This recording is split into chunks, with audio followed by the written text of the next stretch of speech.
Hello and welcome to I Talk to Ghosts, the podcast that accepts collect calls from the beyond. I'm your haunted host, Jennifer, a spirit medium and a teller of ghost stories. Tonight, dear listener, you will probably agree with me that the notion of talking on the phone is a scary one. But what if it's a ghost lighting up your phone? Would you answer? Ponder as much as you listen to tonight's stories. After the spooky, stay for the spiritual. It's been a while, but I have a new medium reading to share with you for my latest guest, Amy. If you listened to my podcast last week, you heard my interview with the lovely ghouls of the podcast, The Activity Continues. Tonight, I offer a spirit reading for Amy from said spooky podcast. So let's see what spirits come through for her. Then let's see what spirits come through for someone listening to this episode. Join me at my seance table for a message from the spirits. That message could be for you. But first, the ghosts are here. Time to pick up the phone right now.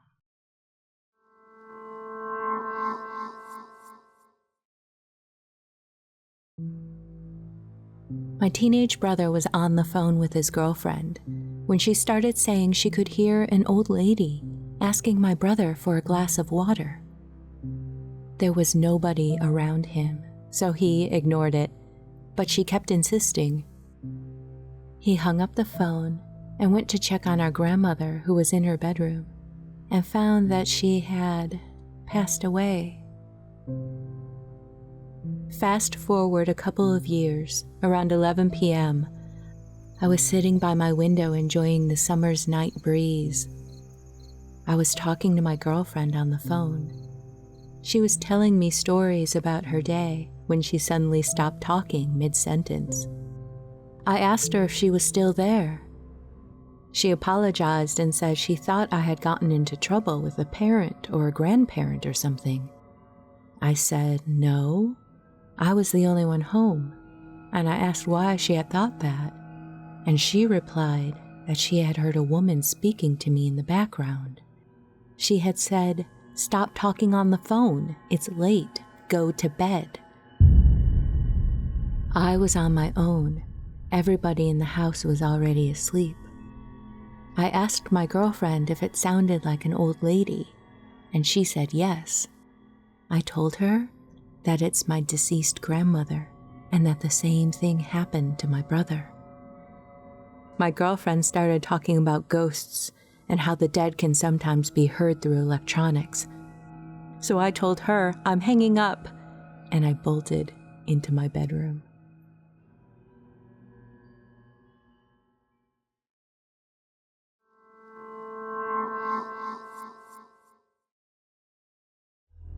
This story was related to me by my friend Sarah.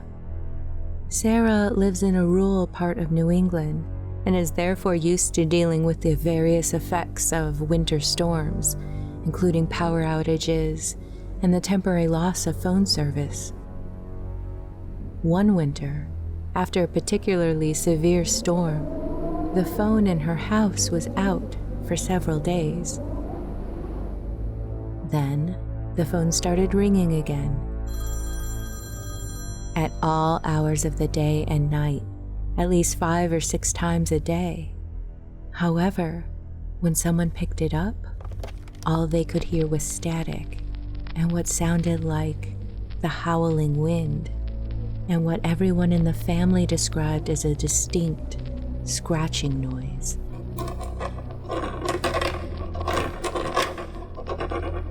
More annoyingly still, they couldn't make outgoing calls at all.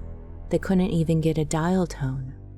After a few days of lost sleep and frustration, Sarah left the cozy glow of the television to go to the neighbors and call the phone company. She explained her problem and told them her address, to which the surprised operator replied that she couldn't possibly be getting any phone calls at all, even faulty connections. The phone lines connecting to her house had been completely severed by a fallen branch, and workers had not yet had time to repair them. In fact, Only yesterday they had cleaned up the broken lines out in the cemetery. Sarah's parents had the phone company send someone out to check on the lines, just to make sure. The service provider claimed that there was nothing wrong with the wiring or the phone itself, and there was no malfunction that could be causing the phone to ring since the outside lines were severed. Sarah's family was left with the unsettling conclusion that the down phone lines in the cemetery were causing the phone calls.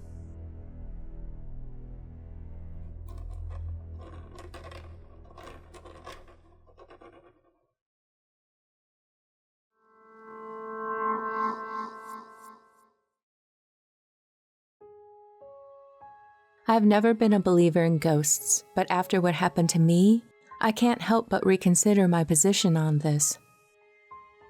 I'm a telephone sales representative, and at the time of this occurrence, I was placing calls, marketing a telephone company's service plans. Here is what happened to me at work. On April 26th, I made a sales call to Pennsylvania. It started just like any other call. Yes, I need to speak to Mr. or Mrs. Bradford. The woman identified herself as Mrs. Bradford, and I continued on with my normal sales pitch. She seemed very interested and asked a lot of questions. But when I asked her to sign up for our service, she quickly stopped me, insisting that I had to talk to her husband. Her objections were the same every time I attempted to secure this deal. She explained that she had tried to get him to change phone carriers before, but in her words, he was married to AT&T and refused to make any changes. She also quickly pointed out that since his retirement, he spent a great deal of time fishing and was not easy to get in touch with, and it would be best to try early in the morning before he left for his favorite hobby. She also indicated that their long-distance bills were getting out of hand because he made lengthy calls to North Carolina. On that note, I decided that perhaps this was worth a call back, and I told her I would call her husband the next morning. The next day, I made the call that I will probably never forget. On the call back, the husband did answer the phone. I introduced myself in the normal fashion and explained that I'd been talking to his wife the previous day, and she had suggested that I speak to him. You can imagine the shock and horror when he distraughtly stated to me, "Lady, I don't know who you were talking to, but my wife is dead and I'm not in the mood to speak to anyone." And with that, he quickly hung up the phone.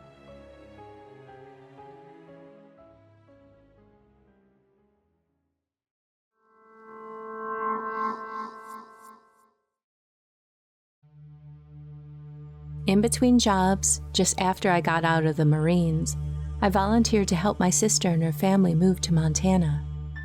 My sister and brother-in-law had leased this house in the middle of nowhere. I'm talking desolate. So when you were alone in the place, you were really alone. After a day's worth of driving, the last thing I wanted to do was sit in the car some more. So when my sister said she was taking her family into town 20 miles away for pizza, I decided I wanted to stay and would finish moving boxes into the house. Anyhow, after they had gone, I was carrying a box into the far room when the phone rang. I thought this was kind of strange because they had just gotten here, and I didn't think they had time to turn on the phones. I dropped the box and I picked up the phone. At first, all I could hear was static, so I said hello. Then the static cleared, and there was the sound of a woman screaming. Then the static came back, and I figured it was just kids playing a prank, so I hung up. As soon as I got back out onto the front porch, the phone rang again. Now I was mad because I figured it was kids calling back, so I stormed back in, ready to do my best Marine imitation and turn it back on the kids. I picked up the phone, and the same thing happened. The static started, and as it faded, I could hear a woman's voice begging for help and crying. I yelled at her to tell me where she is and who she is, and then the static came back, and the voice faded away. I hung up the phone and immediately picked it back up, waiting for the dial tone to call 911. But the tone never came. The phone was dead. I was more than a little freaked out. I walked outside to see if there was someone down the road or something. But there was nothing but black outside, except for the glow from the faraway town. I had no car, so I just paced on the porch until my sister and her family came back. When they returned home, I told them what had happened. My brother-in-law asked if I was sure the phone had rung because he said he had not put in for the phone service to be turned on yet.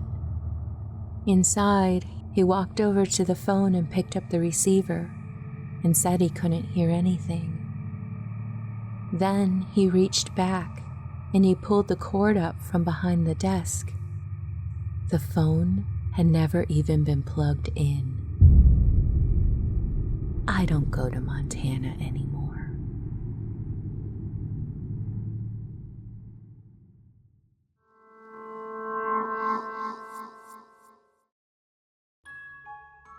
This year, when you're at another boring holiday gathering, make sure to turn to the person next to you and ask, "Hey, do you know any good ghost stories?" And then share the I Talk to Ghosts podcast with them. No more awkward silences trying to figure out what to say, what to talk about. Talk about ghosts. Talk about spirit readings. Share the I Talk to Ghosts podcast. Thank you and happy spooky holidays.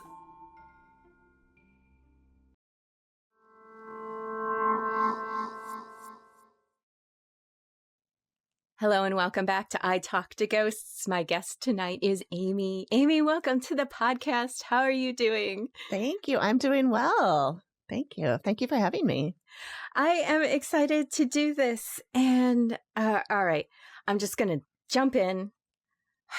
First things that are coming in for me, there's some energy coming in with, they feel like in life you would have known them as more traditional and stern, for lack of a better word, but they're coming through a little lighter than that now. And they're like, you know what? Forget all that. I want to encourage you. Okay.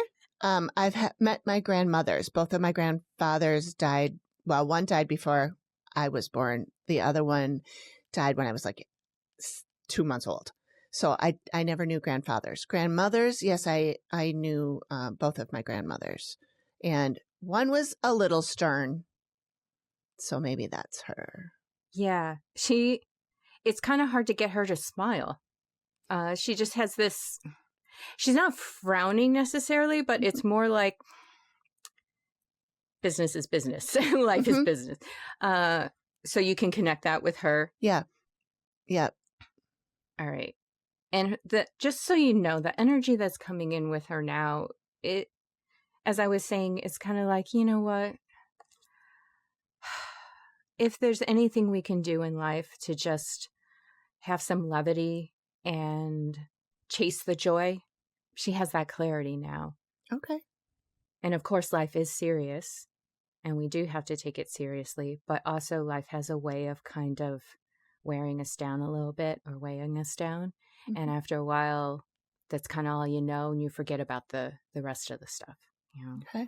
So, yeah, let me just put that out there for you. Another thing that was kind of coming through was old Christmas music, not just the oldies, but it's kind of coming through with holiday music as well. Okay. Yeah, we did. We always had our holidays together. Okay. And let me see. Now, I'm just going to throw this one out there. Yoo-hoo chocolate drinks and chocolate in general. This feels like it's coming through with your dad. Mm-hmm. I think my dad was, and everybody in the family is a chocolate fanatic. So And I'm seeing chocolate in the form of like chocolate squares. And I could describe it as like Hershey's, how Hershey chocolate bars kind of are in square shape. I'm getting the action of breaking a square off. Well, it makes me think of s'mores when you cut them up into the squares and you do the s'mores. And we had a cabin up north, and we used to go up there and have s'mores all the time. Okay. Oh, then let me bring this up. Maybe I'll save this. No, I'll bring it up now. Winter. There seems to be this emphasis on winter and being careful about slipping and ice. Because it just feels like there's this emphasis of kind of danger, but being very careful. My grandfather on my dad's side, so would be the husband of obviously my grandmother. He passed away. He froze, basically. He froze. He passed out in the middle of the winter, walking out of a bar, passed out, probably conked his head or something, and died there, froze. Okay. It really did feel like there was, it had to do with ice and winter and, frozen over water. That's what ice is. and yeah, there just seems to be a very big emphasis on that. Okay. Did you know him very well? No, he's the one that he passed away when my dad was, I want to say 12 or 13 years old. So I never met him. Okay. His energy is coming through, just so I can share this with you. He seemed to live more on the logical side of things. Okay. He kind of feels like he has that no nonsense, stern kind of energy to him as well. Okay. He's also like, make a plan for you, make a plan and commit to that plan. And that's where your security is. Okay. Committing to the plan, even if you don't know all the steps. It's more like, hey, I'm doing this. I'm doing this thing. Okay. Okay. Yeah, and I wonder if he had like an earmuff hat. You know, the kind that has the earmuffs? He did, yes. I've seen pictures of him, and the kind with the flaps that come down like that, and they're furry inside. Yep. Yes. Yeah. Yeah, he's coming through with that. He's good at this. Okay. Okay. He is saying that there's a couple people, they love to blend, and they're like, yeah, let's boost our energy. They're saying that they were kind of difficult to get along with in life. And there seems to be some conflicts going on there. And also avoidance. There's some deflecting going on, and also if a decision was particularly hard to make, they would just avoid, or if they weren't good at talking about things, they weren't good with engaging with things. I can see that. Yeah.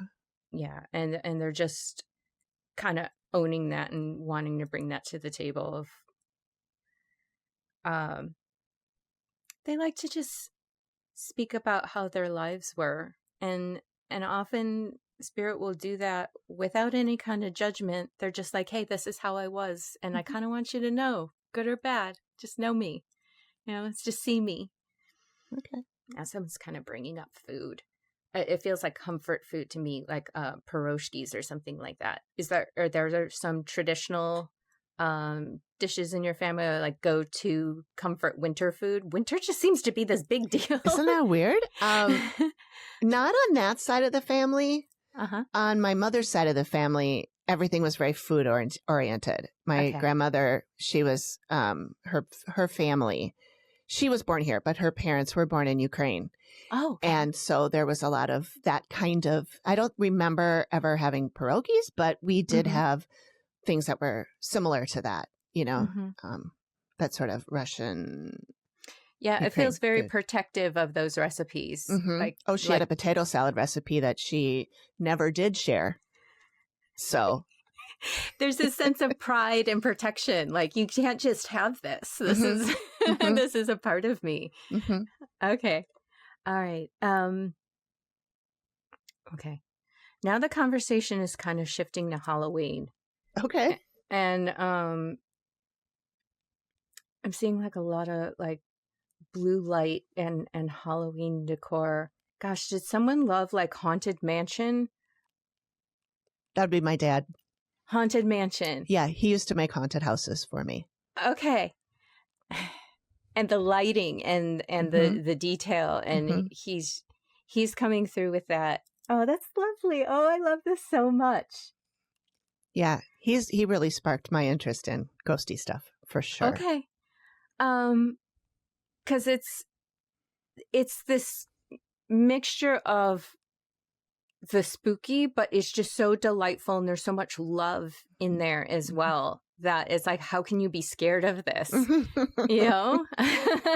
he loved scaring me and my friends, but it was never malicious. It was always in fun. Exactly. Yeah. Exactly. This just, please know this really lit him up. Like, it was a challenge to outdo himself. Yeah. I can see that. Okay. Let me see what else he has to say. It's like, what a gentleman, letting everyone else come through first. The sentiment he's offering is you have to make do with what you have, and you got to be careful about focusing on, if you focus on what you don't have and poverty or lack, your head's down and you're not going to see what you do have. And he'd much rather celebrate, but there's this duality with him. It feels like it's a little, he had to guard against his mindset sometimes, or maybe there was some kind of influence in his family where he had to unlearn that. And if you can't connect that, that's totally okay. I mean, I probably, if I really thought about it, I mean, right now, nothing's really popping up. Sure. He was an entertainer, and he was always wanting to, like you say, outdo his own self. So that was, he always wanted to be better and bigger and, more popular and all that. So there is that. So are you saying that he wants me to not get stuck in that? He certainly doesn't want you to, but he also understands it. Okay. There's a part of him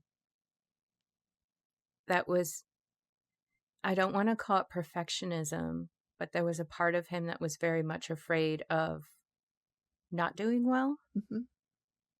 And I think his advice is that in the end, when we over critique or we have that fear of not being able to do well, it's not going to help us.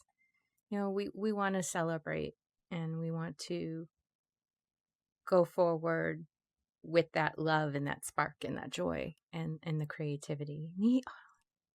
He thinks you're really creative. He loves your brain. He loves your soul. And he wants to just encourage you to run around like crazy. I can do that. And enjoy things. Did your mom have feathered hair when she was younger? Not like Farrah Fawcett feathered. She's too old. That would have been me. Okay, did you have feathered hair? I did. I have naturally curly hair, but I straightened it so that I could curl it the way I wanted it. So I had that. I'm sorry. I wouldn't have thought you were old enough to have feathered hair. So I assumed he was talking about your mom. Oh, yeah. And he just thought it was really cute. Do you kind of look like your mom? I actually look exactly like both of them put together. There's no doubt about who my parents are. Sometimes I look in the mirror and I see her, and sometimes I look in the mirror and I see him. Oh, that's so sweet. He's like, oh, you're so lucky. Oh, that you would say that. Yeah. That is on brand. Okay.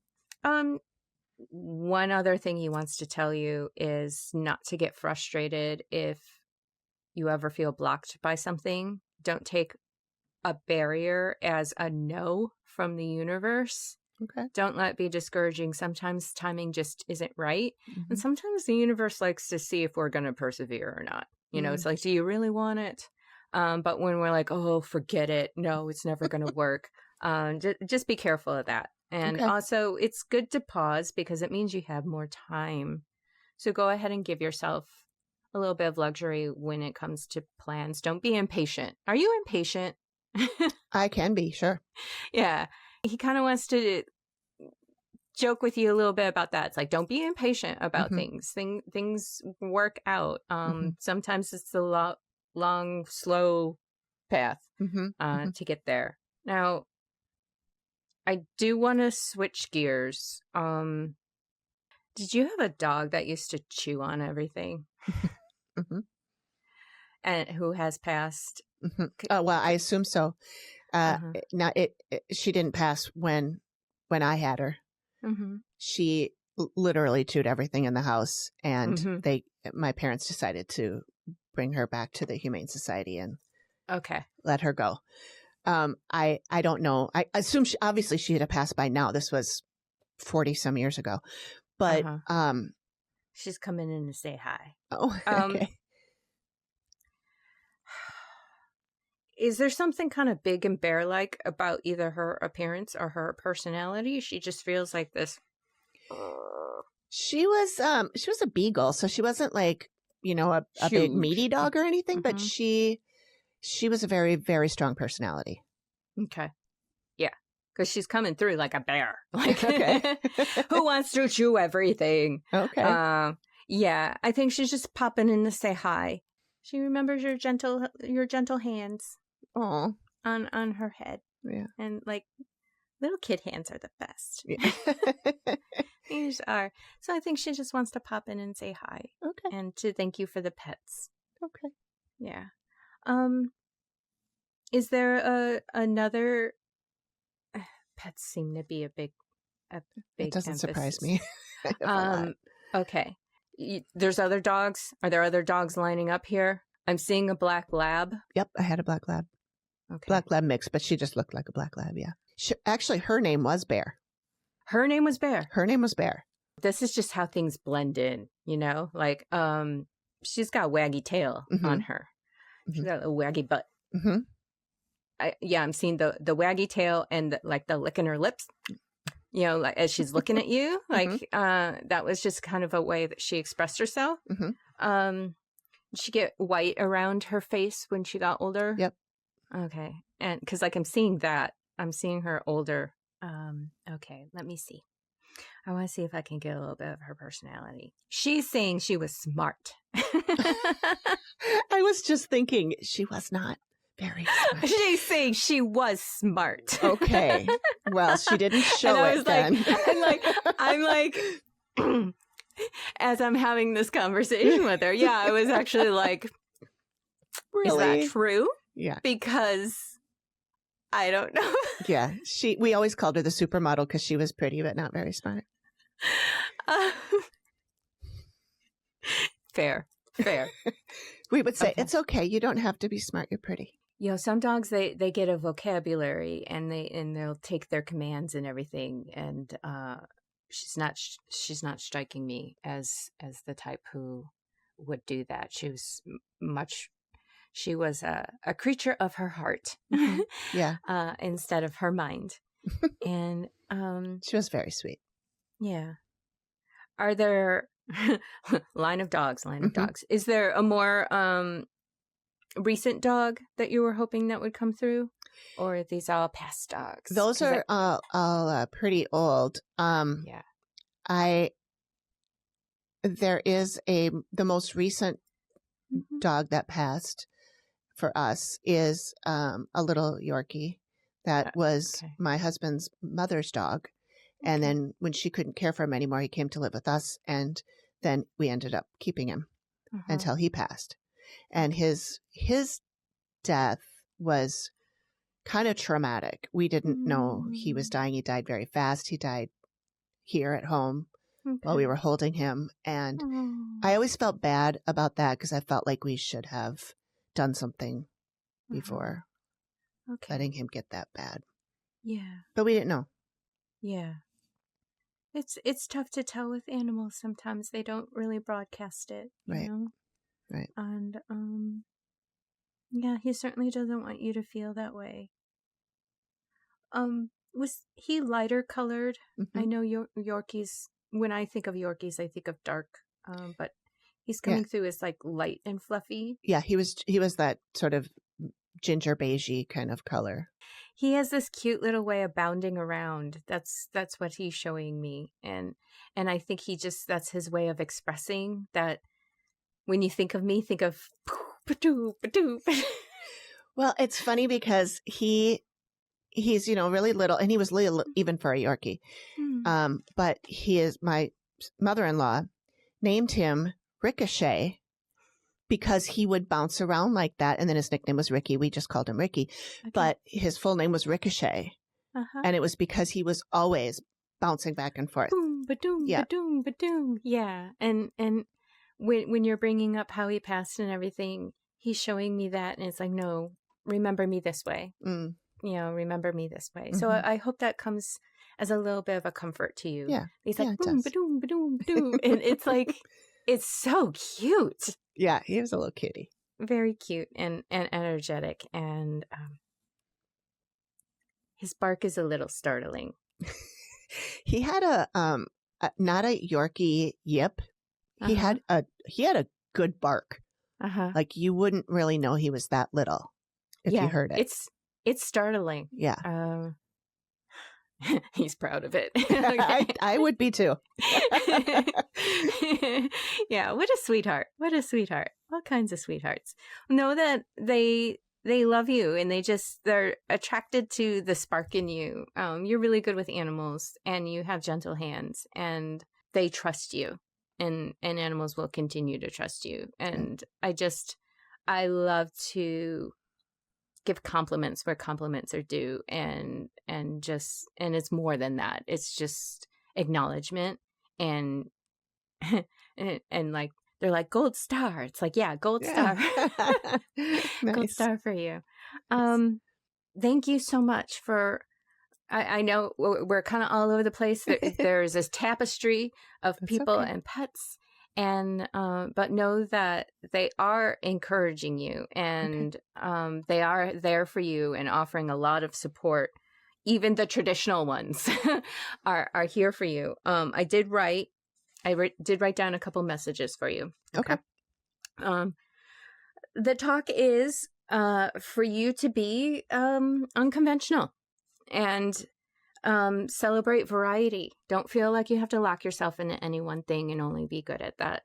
It's okay to don't ever be like, oh, I want to do this, I want to do that, and that is fine, So celebrate that. Okay. Celebrate the variety, because you're here, you're living, it's life. Celebrate. And be unconventional. Don't let any voice in your head start judging what other people are going to think. This is your passion. This is your creativity. This is your expression. These are your experiences. Make decisions believing that they're going to work out in your favor.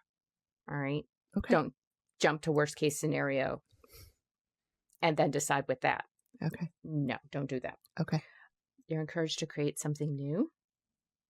And let intuition and creativity lead the way. Okay. So just tap into that. Get a little dreamy about it and work with that energy, especially if it feels like you're being too cerebral. It's like, no, I'm going to be a little dreamy about it. I'm going to daydream. I'm going to create scenarios that it's like, oh, what if this did work out? How amazing would it be? And is it worth risking saying no to that? Mm-hmm. Yeah, mm-hmm. I often say it's best to try first and then decide yes or no. Yeah. Don't say no first before you've tried it. Yeah. So, yeah. I do tend to I tend to chicken out. And I'll be like, that seems too good to be true. I can't. Oh, yeah, don't do that. Yeah. Don't do that. At least investigate. At least, just kind of go, and then jump in and then decide, because you're already there. You know what I mean? So yes, just know that there is a lot of spirit around you wanting to encourage you to tap into all of that, and you can lean on them for support. It's not imagination. They're here to support you. Okay. Okay. All right. I Well, love that. before we go, do you have a personal ghost story that you'd like to share? Well, I don't have like a specific story, traditional story, but I did live in a haunted house for Ooh. many years. And so I had a lot of little weird things happen. Okay. And I'll run down a couple of them. We had a carriage house in the back, and we had made it into an apartment, and some of our friends would live there from time to time. And 3 of the people that lived there experienced the same thing, where they would wake up in the middle of the night and there was a person standing at the bottom of the bed, at the foot of the bed. And then when they would like wake up startled, and then the person would disappear.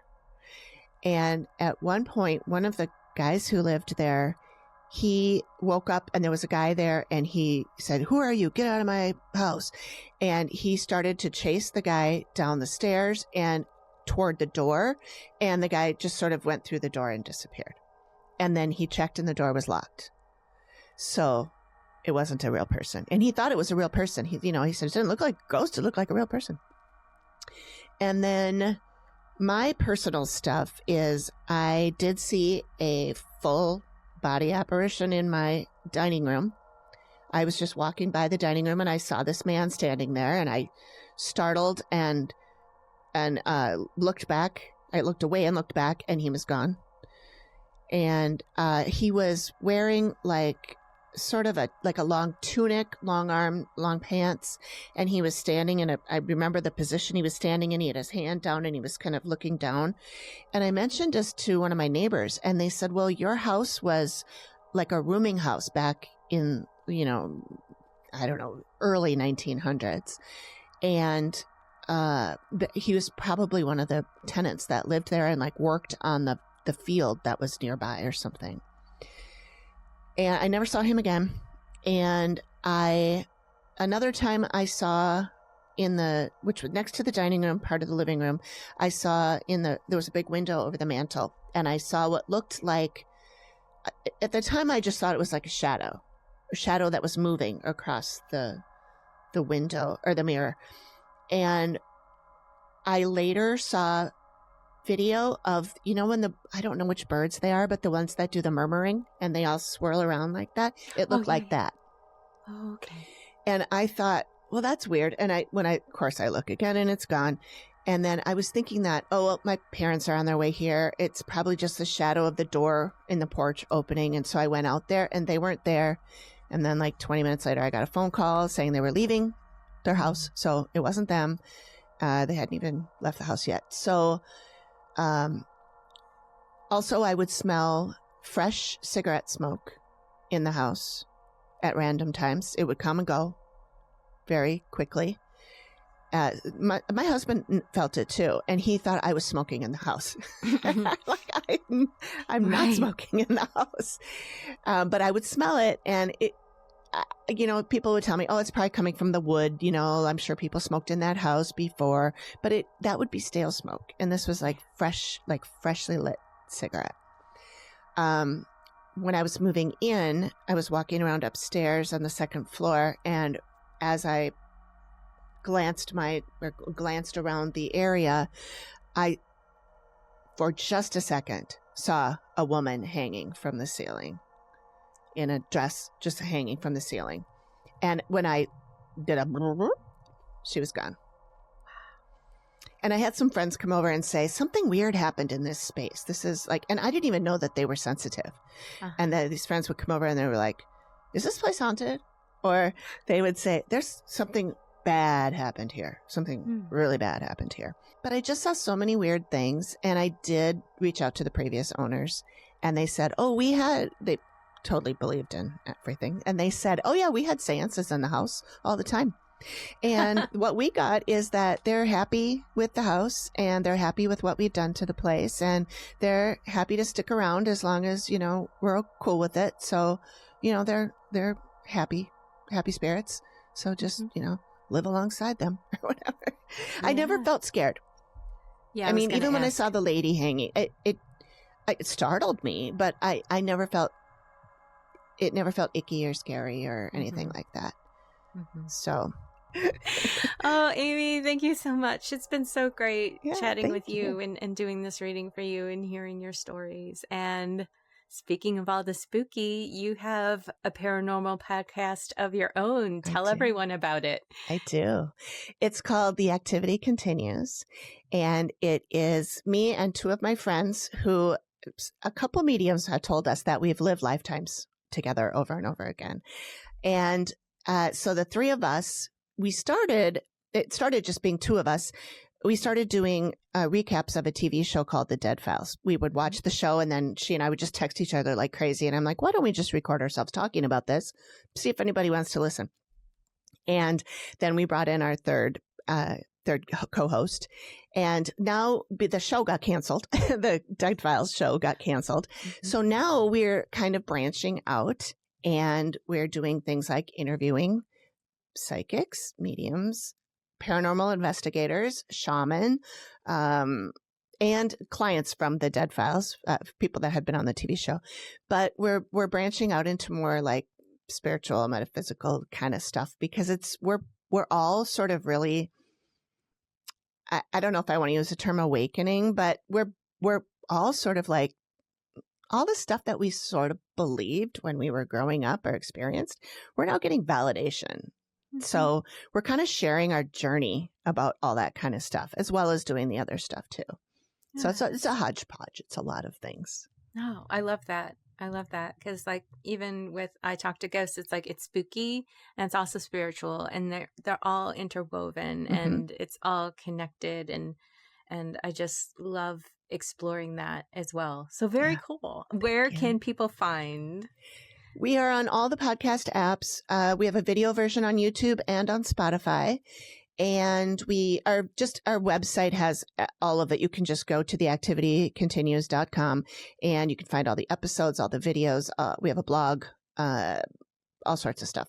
Perfect. So, yeah. And I will include a link in my show notes as well so that people can easily find you right after they finish listening to this. All right, great. Thank you. Oh, thanks so much, Amy. This has been fantastic. Yeah, so much fun. Thank you.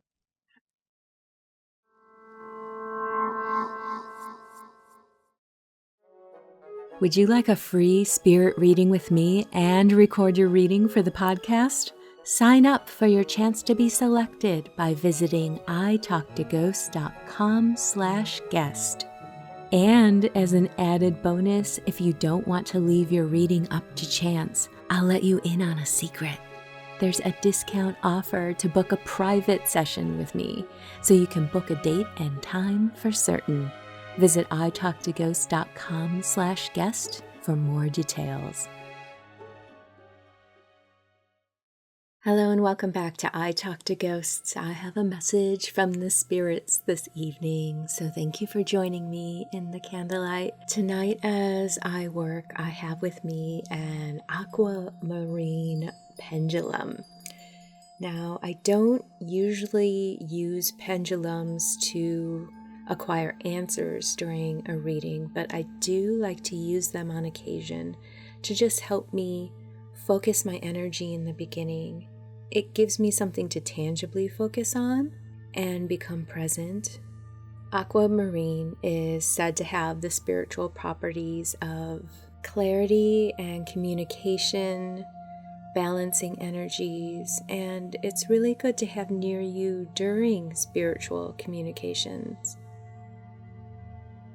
I'm going to take the time to clear my mind. Let a spirit come close with the intention of connecting with someone listening to the podcast. There's an older lady coming through with flowers. She had a beautiful garden. Professional. She worked with herbs and had a background with botany. Very learned. And yet the beauty was never lost on her.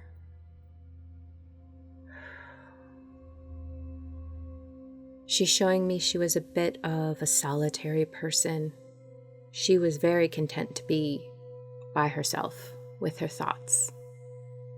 She's sharing with me that she even went to the movies by herself. It was something that she really enjoyed doing.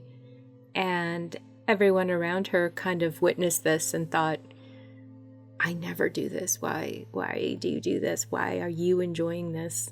But that is just how she was. When she passed away, she had journals and journals in her house. She wrote her whole life. It feels like her house is still in the family. It feels like it belongs to everyone. Everyone uses it as a vacation space. And there's a gardener to help maintain the gardens for her. I don't think anyone trusted themselves to take on that responsibility. You left it to the professionals. But there is someone in the family who is also good with botany. She has a son and a daughter who are good at growing things in their own way, and that can be literal or metaphorical. Her message for you tonight is, I think you're going to be having a baby. And she is just thrilled.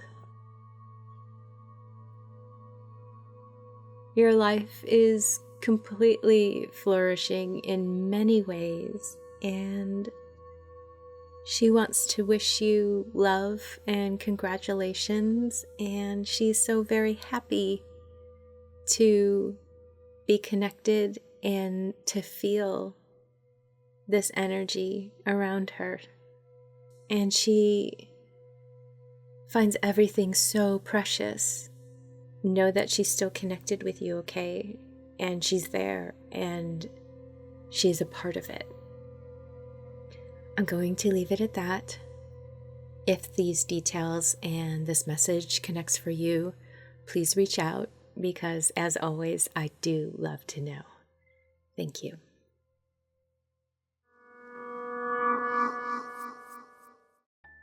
Before we part ways into the shadows this evening, dear listener, I would love to give a spooky shout out to my Patreon supporters.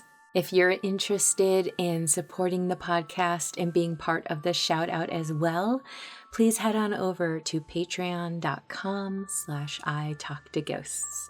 And now for the thank you. I can't thank you enough and express my appreciation for your support of the podcast. A spooky thank you to Jake, Peter, Aurora, Matthew, Gabe, Alex, Caligo, Amanda, Daniel, Claire, Stephen, Charles and family, Gabrielle, James, Jennifer A., Peter, Raven and Jenna, Rob, and Stephanie. Thank you again for all your heartfelt support, because it really does directly help keep this podcast going. So thank you from the bottom of my spooky and spiritual heart.